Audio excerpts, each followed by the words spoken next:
Captain Harlock Démocratie participative 20 janvier 2021. J'ai abandonné l'idée de voir les restaurateurs faire quoi que ce soit éviter la ruine et le déclassement. Ces gens préfèrent devenir des esclaves plutôt que de se révolter. Le point.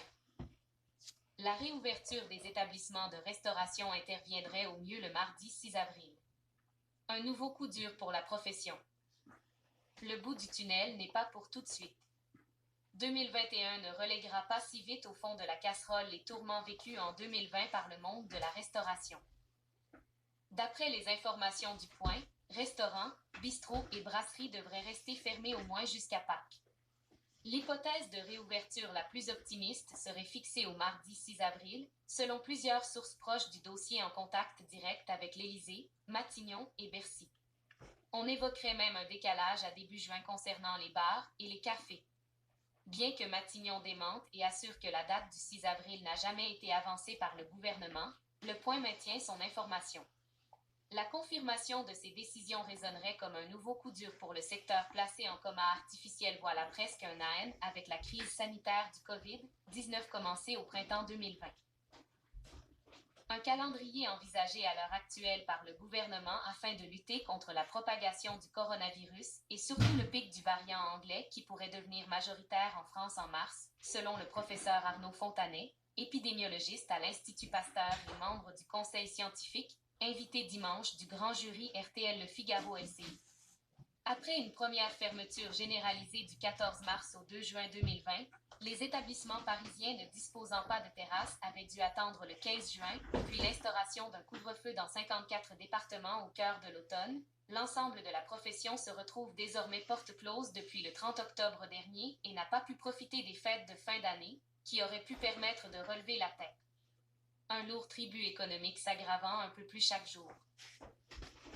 Dans une tribune publiée le 20 octobre par Le Point, cuisiniers de tous bords des bistrots aux tables étoilées, restaurateurs de Paris et de province, propriétaires de grands groupes et organisations patronales, avaient interpellé d'une seule voix le président de la République. Un cri d'alarme à travers une lettre ouverte à Emmanuel Macron, réclamant notamment un moratoire sur les loyers, l'annulation des charges patronales durant l'état d'urgence sanitaire, l'ouverture du chômage partiel aux gérants majoritaires, l'aménagement des règles comptables. Leur appel de détresse avait été suivi de nouvelles tribunes notamment parues dans le Figaro et le GDD. En première ligne du front, Bruno Le Maire livre une véritable guerre de tranchées. Une bataille quotidienne du ministre de l'Économie pour venir en aide et soutenir l'art de vivre à la française. Mais la prorogation du chômage partiel, le PGE, prêt garanti par l'État, la mise en place depuis décembre d'un fonds de solidarité dans la limite de 200 000 € par mois équivalent à 20% du chiffre d'affaires 2019 et l'aide exceptionnelle, plafonnée à 3 millions d'euros sur la période de janvier à juin pour les entreprises réalisant un chiffre d'affaires supérieur à 1 million d'euros par mois, ne suffiront certainement pas à sauver près de la moitié des professionnels sous le coup d'une faillite. Pas plus que la vente à emporter, qui risque fort de se prolonger plus longtemps que prévu. Ces gens auraient pu éviter une telle situation en se révoltant contre la plus grande opération de pillage économique de l'histoire occidentale. Ils ont préféré mordre à l'hameçon des aides gouvernementales qui seront toujours plus réduites jusqu'à être totalement suspendues. Maintenant, c'est trop tard. Ils sont comme des héroïnomanes, obligés de se soumettre aveuglément à leur dealer de Bercy. Il faut être lucide, on ne peut pas sauver des gens qui ne veulent pas se sauver eux-mêmes. Les restaurateurs n'ont jamais voulu se sauver. Ils ont voulu être les domestiques serviles de cette vieille putain qu'on appelle la République française.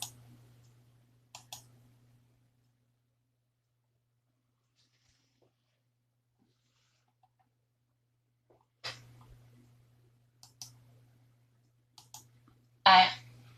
Le Point. La réouverture des établissements de restauration interviendrait au mieux le mardi 6 avril. Un nouveau coup dur pour la profession.